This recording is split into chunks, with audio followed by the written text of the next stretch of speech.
you have Christ, sometimes things appear to be just a week or just a day, but to know that He's like involved in it, right? To know that God's involved in your week.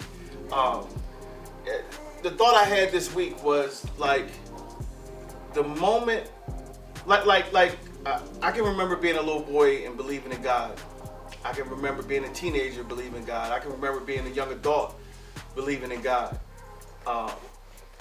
But at 30, I guess I was 32 when I really met Him. It was that moment, the moment that I met God, right? The moment that I met Christ has been the most monumental moment in my life. I can't, there's nothing that I can compare. There's nothing that I can find in my mind that altered my life the way that did. Like meeting my wife, right? I met my wife on my 21st birthday, right? Even though that changed my life, I still was going on the same course of life, right? I still was doing the same things. I still did things that went against the grain. But the moment that I met God, it's like my whole life changed. My whole life was altered, and that's what's supposed to happen, right? And the way that it happens, right? The way that it does happen is that you seize the moment, right?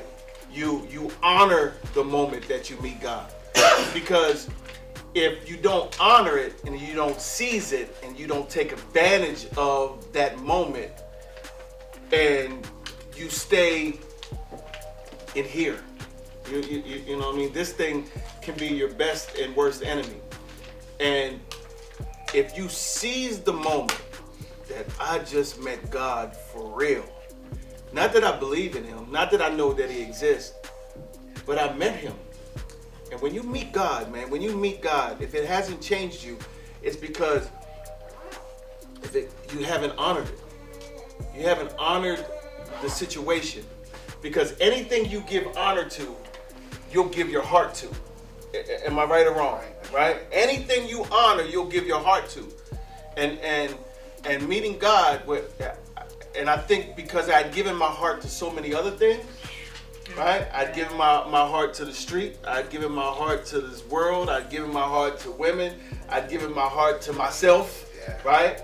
I put so much stock in so many other things that when I said, I'm tired, I'm broken, I don't want this no more, and when I gave my heart to Christ, man, there's just nothing that can compare.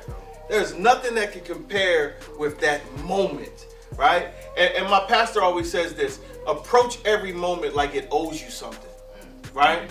Like approach every moment like it owes you something. And sometimes a week is just a week, but there's moments in that week, yes, right? There's moments in that week. There's moments in that day, and there's opportunity in every day to seize something that God is doing in your life. And the fact that we don't focus on God is that we don't see Him working in us. Listen, think about a fleeting thought of God, right? Think about just a fleeting thought. If you don't capture that thought and then ruminate on it, meditate on it, and then talk back to God about it. Like, have you ever been in a conversation, there's 2 or 3 people in the room, and you heard something, right? But you didn't give your attention to it, right? But if you had gave your attention to it, you would have been in that conversation instead of the other conversation.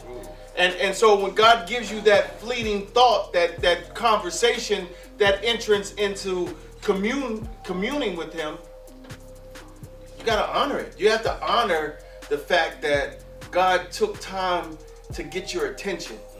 You know what I mean? And when He gets your attention, there's something that He wants to get to you.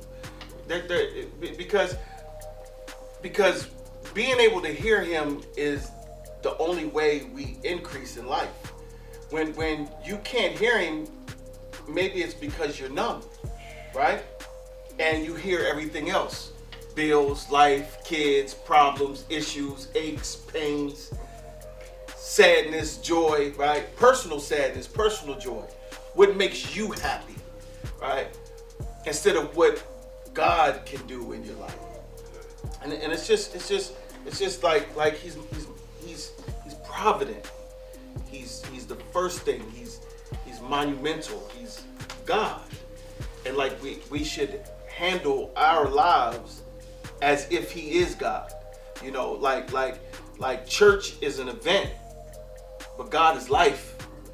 You know what I mean? And like coming to church is good. We should come to church to help each other. Right? This is why we show up, right? To help each other, to get armed in life, to help ourselves outside, but after we get into the routine of helping ourselves, that we can help someone else. Like I'm big on that. Like you got to get to the point where you're armed to where you can help yourself, but then help someone else.